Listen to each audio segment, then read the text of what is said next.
محبي قناة أخبارك، نتمنى لكم فرجة ممتعة المرجو عمل لايك واشتراك في القناة لتشجيعنا على الاستمرار والمشاهدة الجديد دائما.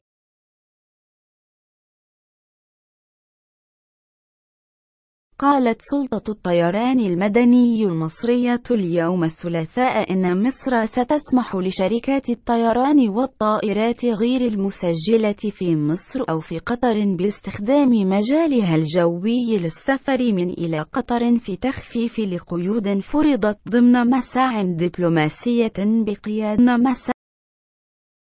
السعودي لعزل قطر، لكن لا يزال الحظر ساريا على رحلات الطائرات القطرية من وإلى مصر، والذي أعلن بعد أن قطعت دول عربية العلاقات الدبلوماسية وسبل النقل مع قطر الأسبوع الماضي. وقالت سلطة الطيران المدني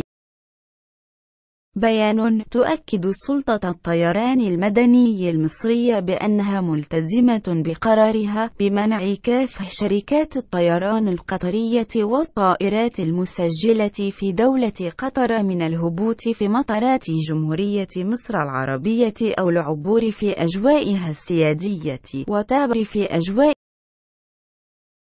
علما أن القرار لا يشمل شركات الطيران والطائرات غير المسجلة بجمهورية مصر العربية أو دولة قطر والراغبة في عبور أجواء جمهورية مصر العربية من وإلى دولة قطر. وطلبت قطر أمس الاثنين من وكالة الطيران التابعة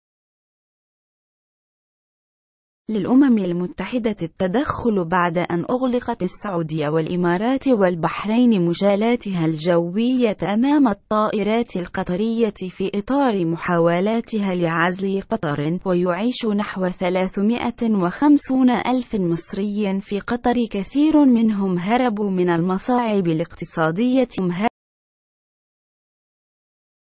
بلادهم سعيا لبناء حياة أفضل في